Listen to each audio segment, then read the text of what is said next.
Welcome back, everybody. This is week 11 of the Fan Bros podcast. So, we've gotten past most of the league's trade deadlines. We got a lot of stuff coming up, so let's kick it off. Yeah, we're gonna get right in the heat of it. Kind of done doing obviously trade deadlines are over. Done doing those other segments. Really just into your weekly starts. Who do you need this week? Who should you play this week? Who should you stir away from? Stuff like that.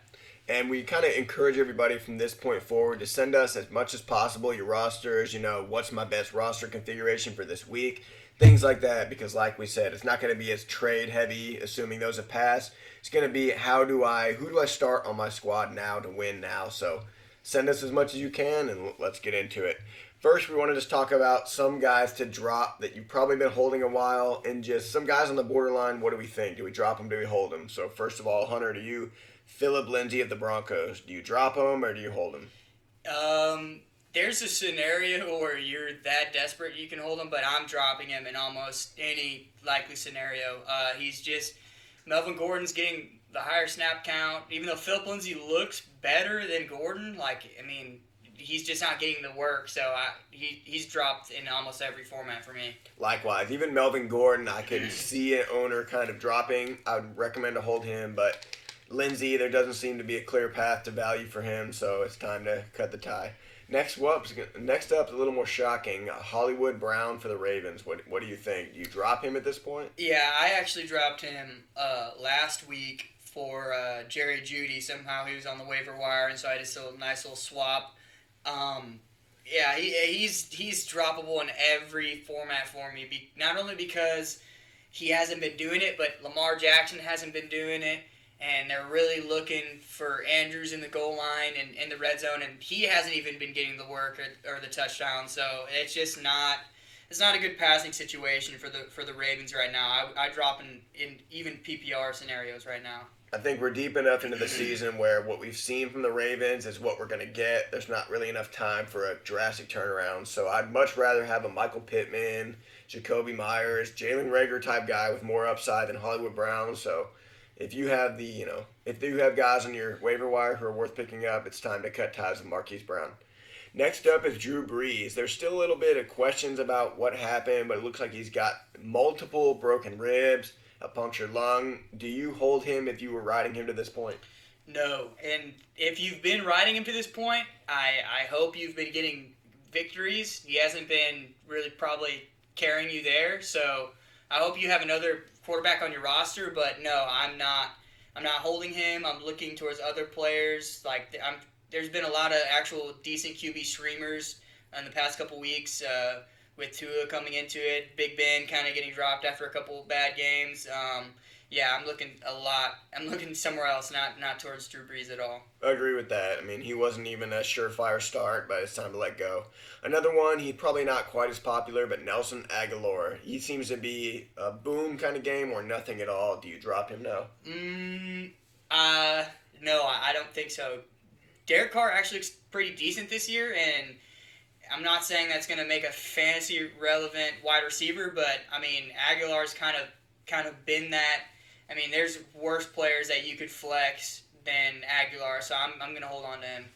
I lean the other way. I mean, I like him still over Marquise Hollywood Brown, but I still like the Pittman, Jacoby Myers, Reagor trio over him. Just me, so that's my guy. I don't really want anybody on the Raiders except for Josh Jacobs, Darren Waller, and one guy we'll touch on a little bit later. So next up, Joe Burrow, the quarterback. Do you hold him through Washington? It's another kind of tough matchup. Yeah, because his schedule kind of opens up, and he still is looking good, and I think he could maybe even turn it up even more coming in the more of the second half. He just looks better every week, even though it doesn't really translate. He's doing reads, he looks good, so no, I'm definitely going to hold him.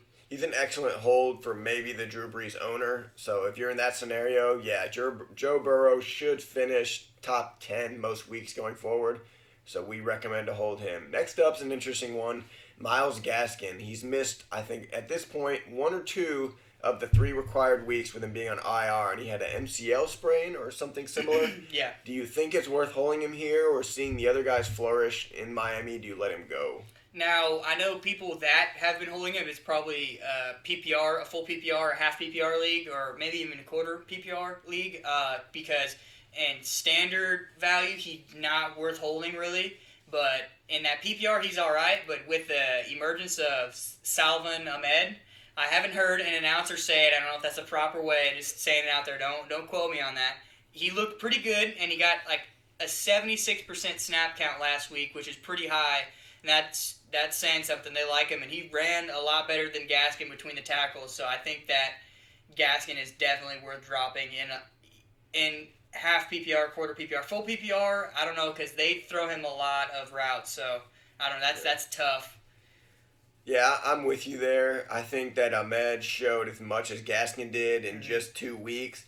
So even assuming Miles Gaskin comes back in what, 2 weeks, week 13, are you Mhm. starting him then? No. Yeah. And then maybe you're hoping for week 14 startable. So I mean, if it's a really deep league, you hold him because he's done it a little bit, but he's not a guy to for sure hold. Breed is coming back. It's going to be a muddy backfield when everybody's back healthy, and I don't want any part of it. So Yeah, and I'm saying hold on like a flex. I'm not like looking to start this guy as my RB2. Like let's be real here. It's the Dolphins backfield that hasn't been that good all season. So, but yeah, let's get into the streamers this week.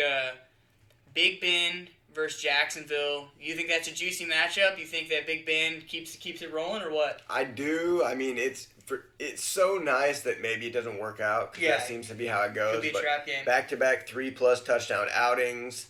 They really have seemed to abandon the run game to throw to their three premier wide receivers. So I do like Big Ben, especially if you're the Drew Brees owner and you're able to get Big Ben this week.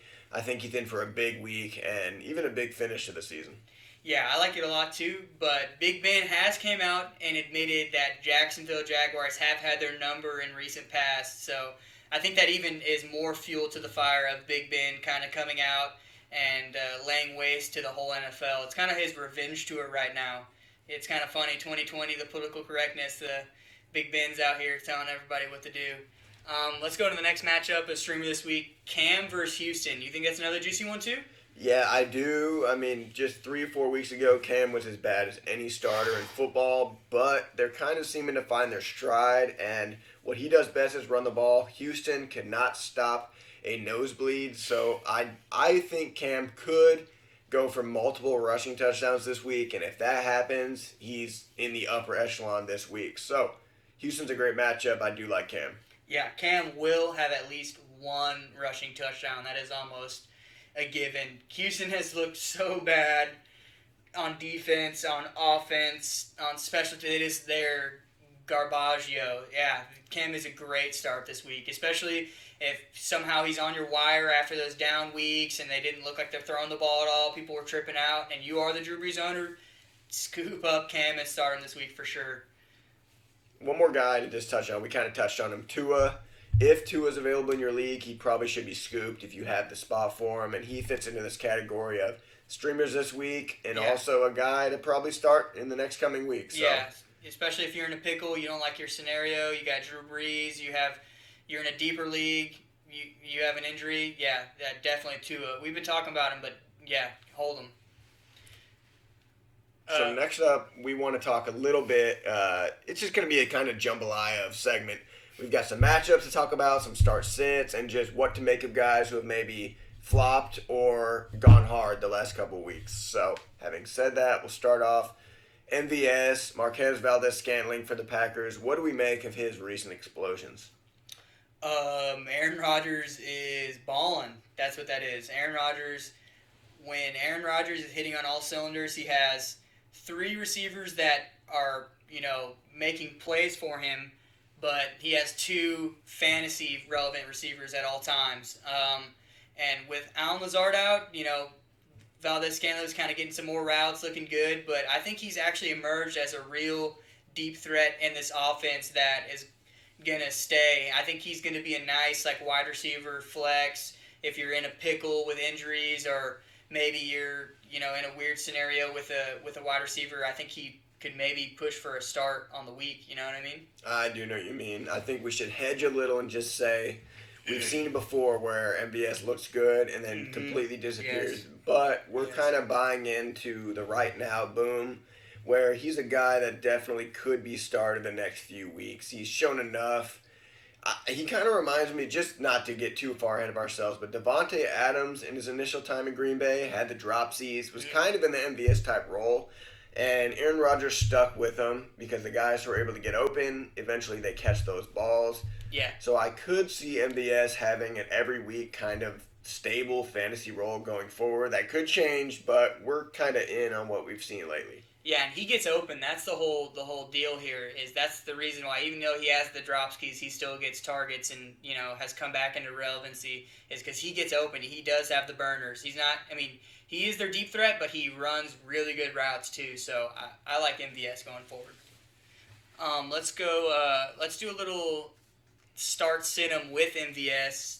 Would you like MVS this week or D Parker, who's had 3 down weeks with Tua at quarterback, but the last 2 weeks he had touchdowns called back that were pretty close that would have kind of changed the entire outlook of his role with Tua right now.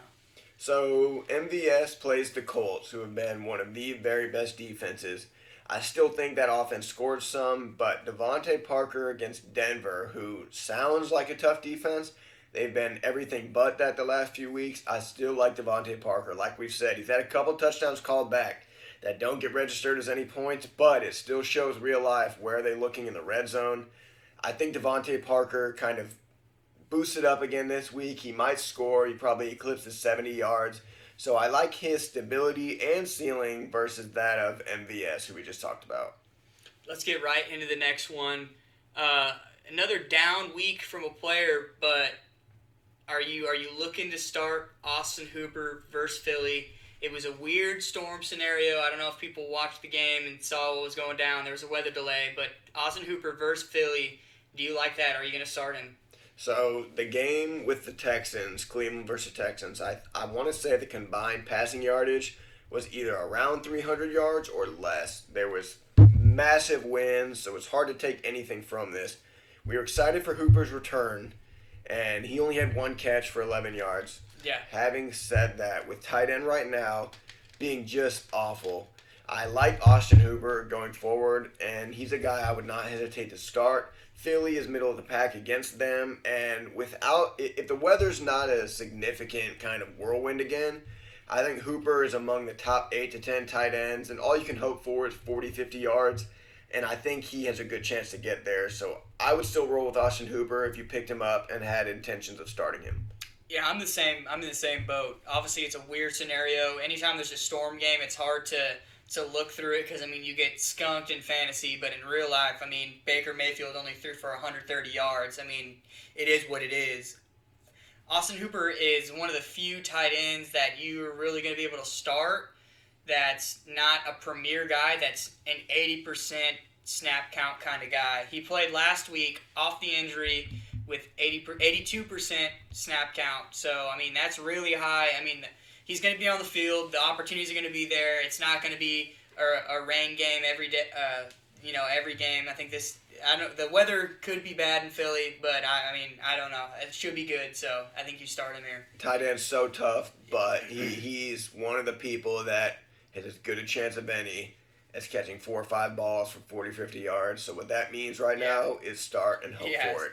That's crazy. That's kind of the start. And it's weird. I've Hurst and him in a league, and Hurst is a lot safer. But I kind of want to. I think I'm going to start Hooper for the touchdown upside. I think he can have the yards and maybe a touchdown. So, it's a weird tight end landscape right now. Let's get right into the next great question. It's a difficult one. Tampa Bay backfield. Who do you start? Do you start? Who do you hold? Or do you hold? So last week, we kind of alluded that both backs would be a good start because of the matchup. And sure enough, it was Ronald Jones who exploded for a huge week. So what does that mean? I'm going to go with a short-term memory loss here and forget what happened last week and go back to considering them both uneasy and lower-end flex plays. That was the matchup of dreams versus Carolina. They exploited it, sure. But going forward, there's still not one for who's for sure going to get every touch. and I don't love them, either of them, when it comes to getting touchdowns, and their yardage floor is pretty healthy but not great. So I'm gonna try to not make too much of what just happened for that. And Ronald Jones is a little higher than Fournette for me. He's probably a solid flex. Fournette's a lower end flex, or maybe just a hold, not start right now. But I'm not giving them as much as they just showed us against Carolina. Yeah, and you got to take everything realistically. He had a 98-yard touchdown run, so you look at the yardage, it's kind of, offsetting if you take that one run away. But he also finished the game with like 23 carries, so he was kind of the lead dog, was getting that work. So I think he's flexible. Fournette, even though he's probably a better actual running back for the offense, he can catch the ball better and do the same thing that whatever his name, that I'm drawing a blank, can do. Rojo, Jesus Christ. Whatever, as good as run the ball as good as Rojo can between the tackles, but I'm not looking to start any of them this week. I mean, like you said, it was an ideal matchup last week. This week, it's not that ideal, and it's just a revolving door at backfield, honestly. So another backfield we want to touch on is the Arizona Cardinals. Kenyon Drake returned, and he really resumed his kind of RB1 role. So Chase Edmonds did not have a bad week by any means, but what do we make of him this week and going forward? And then a kind of sub question is him versus Kalen Ballage against the Jets this week. Which one would you prefer to start? Yeah, that is difficult because Chase Edmonds did have some yardage this past week and the previous week. So he is a good running back, but they kind of put Drake right back in there to that kind of lead dog with getting the most touches. I think he ended with 16 carries for 100 yards. He had a fumble loss, but kind of offset the score. But I think that Drake is the lead dog, and that kind of showed last week where Edmonds really only got, I think it was 5 carries compared to his 16. So I'm looking to not start him this week and not even flex him, kind of put him on the back burner until we see something change. And I would definitely love to start Ballage this week against the Jets because it's his revenge game and everybody fucking hates Adam Gase, so he's going in for a tutty. Yeah, Kalen Ballage has reappeared and had back-to-back big games, so as long as Austin Eckler's out, he looks good, and I'm with you. Chase Edmonds is a decent floor play as a flex option. I think he'll get some receptions. PPR, he's got more value, but the upside is capped with Drake there. Drake returned quicker than we expected, and Ballage is kind of taking over that role. So, yeah, we both agree. Kalen Ballage this week against the Jets, better start than Chase Edmonds. And Ballage, you can probably ride him until Eckler returns. He looks pretty good in that offense. In my opinion, Ballage looks better than Kelly. I think that when Eckler comes back, I think it might be Ballage and Eckler, not Kelly and Eckler, because Kelly's kind of the same style back as Eckler, and Ballage is more of a big guy running through the tackles and runs hard into linebackers. So I think he'll be actually getting more work down the line even when Eckler comes back. But I could be wrong on that. But I think let's get right into the next one. Christian Kirk, who had a little bit of a down week, versus Brandon Cooks. Who would you rather start? And the rest of the season, look for both of them. Like who kind of you want here? Okay, so without giving us a whole lot of forethought, Christian Kirk is playing Thursday against the Seahawks. Mm-hmm. That's about as good of a matchup as it gets. I mean, they give up the most points to wide receivers. And Brandon Cooks had a decent day in the whirlwind against Cleveland. He now plays the Pats. Even if Gilmore plays, you assume he'd be on Fuller, so the matchup for Cooks is good. I very much like both of these players this week. But if I got to pick one, it's going to be Christian Kirk against the Seahawks because he's had 6 touchdowns on the year, which is something we just kind of saw and we're a little bit shocked about. You don't think of him as a guy leading in touchdown usage, but he's got 6 already. The matchup is excellent. And outside of last game, he was looking hot. So I think the game script works out better for him. With B. Cooks, I do like him. I think he's a safe play. But Christian Kirk this week, it's the time to start him if you own him. Better than ever. Yeah, for real. The Seahawks, terrible defensive backs. They are I think the league worst in yardage. So you definitely want to start Kirk this week. And Cooks, it's a weird scenario because the Texans, man, you think Deshaun Watson's gonna ball, he doesn't ball, but it's not all his fault. It just is what it is. The Texans suck right now. They don't have any coaches, but he should feast this week against J.C. Jackson, who is a pretender, not a contender, even though he has all those picks. He should feast on that. That's kind of a revenge game for him too, as well. I like both of them this week. I'm leaning more Kirk strictly because of how bad the Seahawks defensive backs are, and I think Dunbar, their number one cornerback, will probably be on D-Hop, and he'll probably have some safety help with Jamal Adams, so I think Kirk might, go for 60 and a tutty this week, so I think Kirk. And so season long, that was kind of our discussion on this week. Season long, I definitely would prefer Brandon Cooks. Mm-hmm. I still like Christian Kirk. They're both pretty good wide receiver 3, maybe wide receiver 2 plays. Brandon Cooks, though, I think there's more touchdowns to go around in the air in Houston because Kyler Murray runs quite a few in, so that takes away from it.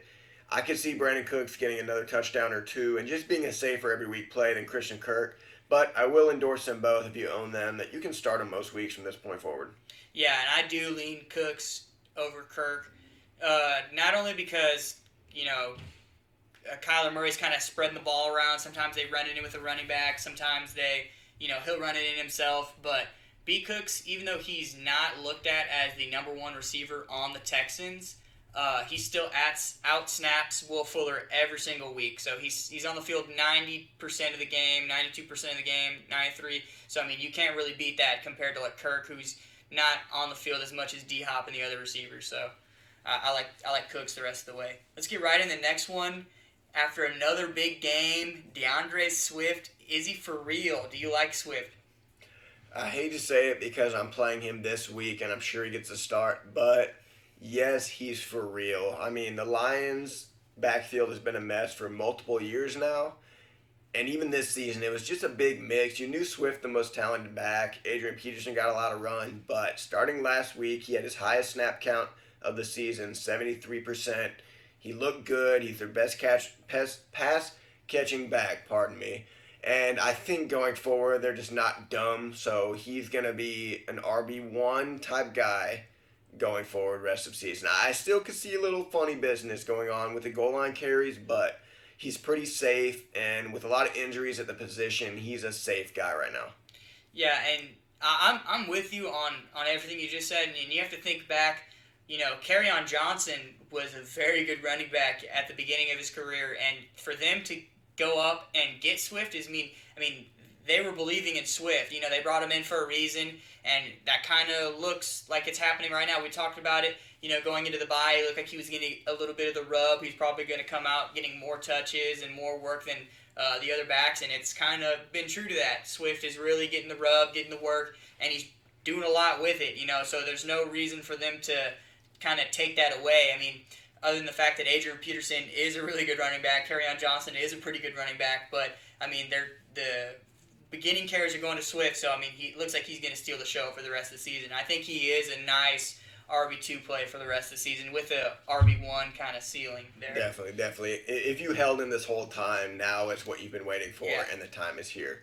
So we're going to move now. We've talked about it a lot, so we'll be pretty quick, but the Colts backfield, last Thursday night, it took another little flip where Nyheim Hines seemed to get more than 50% of the snaps, got the hot hand on the ground and through the air, and scored. So just quickly, what do you make of the Colts backfield? Would you start any of those guys this week and moving forward? Maybe Hines. It was his birthday week last week, so that's why he had the double tutty game. I don't know if y'all know that, and so we might not repeat that. But I think Hines is a decent PPR play from here on out, full, quarter, half. Just because they are splitting a lot of the backfield now. We thought that JT would take the backfield away, in the second half, and it's not really like that. Hines outsnapped everyone last week with 54% of the snaps. So I think that his role in the offense is going to be there no matter if the guy between the tackles is JT or Wilkinson. So I like Hines from here on out, but I am not just willingly starting him every week. He's a nice flex play and, an RB2 if you're desperate, but I'm not just plugging him in every week right now. I agree 100% with all of that. Nyheim Hines, he could definitely have more like 10 touches a week where it kind of hurts you, but the schedule looks great coming up. They ride the hot hand. I think they saw what he did and will improve it. And between the 20s at least, he's going to get a lot of touches. So PPR, he's a stud. In a standard league, he's a flex play with upside every week. And Jonathan Taylor, he gets the goal line carries, it seems like, but wow, he's not doing a lot. The schedule's soft. You hold him, but you don't start him. Hines would be the guy to start here. I think there's more headache than Boom in this backfield when you start a back for the Colts. But if you got to start somebody, it's Hines. The other two, keep an eye on him. Schedule's great, but Hines just looks the best. Yeah, Hines looks way better than the rest of them. Let's get right into the last little segment that we have is kind of touching on the injuries, some ads, some situations to monitor, some players to start or look to stay away from. Let's go right into Kenny Golladay. He practices today. He's versus the Panthers. Do we play him if he still has the injury? I mean, he's going to have the injury regardless, but do we play him this week if he's going to play? And do we need to kind of think twice about Matt Stafford's thumb right now? So Matthew Stafford, it looks like he has a torn ligament in his thumb, which I think he's had a similar injury in the past and still played and been most of the same player. So I'm not putting too much thought into his injury. As far as Golladay goes, if he returns, I'm starting him right away and happily. He eclipsed 100 yards or scored in just about every game, I'm pretty sure. Yeah. What this kind of brings up the question is Marvin Jones. If somebody had been riding him as a wide receiver 3 or 2, if Golladay returns and Matt Staff's injury, that just adds a little bit of uncertainty. I don't really like Marvin Jones after this week. I will say this week against the Panthers, I still like him. I'm not sure what Golladay is going to look like, so I would take the risk of playing Marvin Jones with a touchdown upside. But after this week, if Galladay's back full time, I don't love him. So this week, I'll start both if Galladay's active. And going forward, Golladay, I'm not too worried about Matthew Stafford's injury as it goes to him. I'm just worried about his injury.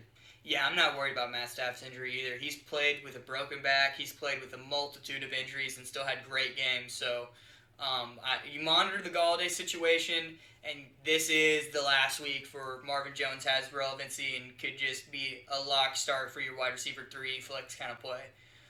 Let's get right into the next one. Drew Lock, he's very limited this week. Does that mean you stay away from Jerry Jeudy and Noah Fant, or do you feel comfortable in their talent and that they'll do it with the backup? I'll start with the Jerry Jeudy question. So I'm going to assume that one, Drew Lock is playing and not 100%, or they're back to Brett Ripien. Yeah. Something like that. Ripken. Now, if the matchup were really, really good, I would still like Jerry Jeudy, but the Dolphins have been better than advertised the last few weeks, so I'm not looking to start Jerry Jeudy this week. Sit him if at all possible. Now, at the tight end position, it's a little tougher. Most people who have Noah Fant, myself included, are just kind of going to ride him out. There's not a lot of depth at that position, so I'm tempering my expectations for Jeudy and Fant. I'll still start Fant, not super excited about it, but I'm really trying to avoid Jerry Jeudy because I think Drew Lock is pretty banged up. And if he plays limited, that's not great. His backup's not great either. So Jeudy I'm avoiding. Fant I'm still playing, but I'm tempering expectation. Yeah, I'm the same way. Jeudy, he's really good, so it's going to be hard to not start him even with a bad cornerback. With a bad quarterback.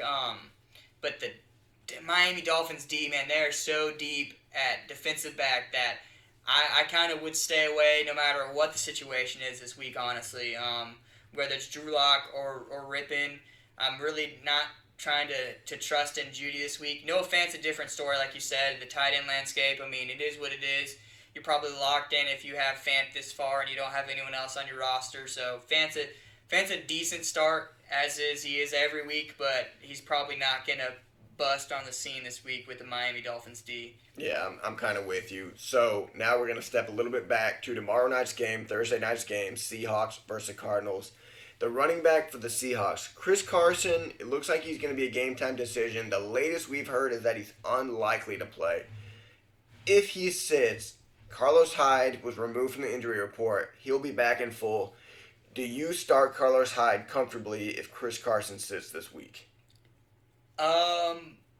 In general, Yes, probably. I mean, it just depends your roster. If you have another RB2 that has like a for sure workload, then no. But I mean, if you're struggling, injuries, the injury bug has hit everyone at this point in the season. So am willing to start him because I think that he will be the kind of lead goal line back. I don't know if he's going to get the full workload through the game, but I do believe that he's going to be in there on the goal line. And I think there's going to be some goal line touches. Yeah, I mean, it could go a number of ways with Alex Collins back in the picture, DJ Dallas. I think Travis Homer's doubtful, so he won't be out there. I would feel pretty good that Carlos Hyde comes back and is a lead dog if Chris Carson indeed sits in a game that they really need to win. He could score a touchdown. I think he's got a good chance. So I'm looking at this. If I'm the Chris Carson owner, who do I want if he sits? It's definitely Carlos Hyde being back. He should step into a pretty healthy workload. Probably not a huge upside, but he's a good fill-in this week if you're having running back trouble. Let's go right into the next question. It's a little bit different. So, Devontae Booker, is he worth adding without being the Jacobs owner? So, without it being a handcuff upside move, would you add Devontae Booker? I'll be kind of quick on this and then let you give your piece because you're a Jacobs owner. It'll be nice to see your insight. But he's had a couple big games in a row. The carries have come in garbage time or a change of pace, and he just happened to bust them. So if I'm a Josh Jacobs owner, I'm for sure cuffing him right now with Devontae Booker. He's one of those few handcuffs who has big upside. If I don't own Jacobs, I have no interest in Devontae Booker unless it's in a very deep league because he does not have standalone value, even though he's had big games the last few weeks. Yeah, I'm kind of with you on that. As a Jacobs owner, you got to unless you have a lot of running backs like the situation I am where I am the Jacobs owner. I have a lot of RB2s that would be fine plays that aren't Devontae Booker. So, but in a lot of scenarios, yes, you have to have Booker because they run the ball so much. Even though it's Josh Jacobs' backfield, I mean, he's only on the field 60% of the time because they're using the other running backs and running with them. So, I mean, they're going to run the ball regardless. And it is kind of inflated because of how hard Josh Jacobs has been running the past weeks, and he has been coming on as the change of pace back and after Jacobs kind of ran through the D already a little bit. But Booker looks good, and he looks like a plug-and-play at minimum RB2 if Jacobs were to go down. But Jacobs hasn't had any injuries this season. He doesn't really have a weekly injury report. Like, he's been pretty healthy, but in the chance that something would happen, yeah, he's a nice start. It could get a lot nastier than that in the coming weeks. So that's kind of touching on some backups and injuries, guys. The last thing we want to just talk about before we go offline is it's a good idea to keep in mind certain teams that could possibly have their seed locked up playoff-wise in real football to where in Week 16 their players sit down. Now, this year, at least 7 teams from each conference will make playoffs, so only one team gets a bye. So it'll be a little bit more competitive down the stretch, but still we want to touch on a few teams. If you have players on that team, just to be cautious. If they go on a run and win a bunch and have the number 1 seed locked up, Week 16 you might need replacements. So what are some of those teams? Obviously, off rip, the Steelers. They're big 9-0 right now, so they're looking the most prime to actually have a locked up first seed. And they have a lot of pieces on their team that could maybe be sitting that Week 16, Big Ben, James Conner, maybe Juju, one of the receivers. It just depends on who kind of has some dinged up injuries from then to now, from now to then. It's weird because it's 7 teams now, so a lot of the past seasons this is a very big issue if you have a number 1 seed, and it's also good to know which teams are competitive. Like who would you actually start because their team is actually still trying to win type deal. But this year it is going to be a little bit different, but Steelers definitely up there. Definitely. And another team, the Packers, if they were to win, 4 or 5 straight, they might have the 1 seed locked up by Week 16. Doubtful, but the teams we're going to rattle off, it's just something to keep in mind. So, Aaron Rodgers, Aaron Jones, Devontae Adams owner, just watch how the next few weeks go, because if Yeah. the Packers were to win a bunch straight and have the 1 seed locked up, they could sit their starters in week 16 and 17. So keep an eye on that one as well. And that's one to monitor because those players actually have been banged up a little bit. You know, it's a little bit different with the Steelers. They haven't really been banged, but Devontae Adams and Aaron Jones both have been banged up. So if they somehow manage to kind of wind out, and the way Aaron Rodgers is playing, they probably will be sitting week 16. Just realistically, that's probably what would happen, and they probably are the players that got you the dance. So just start looking at that. Not that it will happen, but keep that in your mind because it's time to start. If you're actually making the playoff run, the championship run, like this is a thing you have to look at, especially if you have players on these teams. The last two teams are not quite as likely, but still, they're the only other teams that we consider in the hunt for that 1 seed. The New Orleans Saints and the Kansas City Chiefs. Same thing come to them. The Kamara owner, the Patrick Mahomes owner. Just keep in mind that it's possible week 16 they don't need their starters to play the whole game, depending how it shakes out. So keep an eye on that. Look for other options if you're planning to be in week 16 championship mode. Those are two more teams that make out our 4 that you got to just keep an eye out.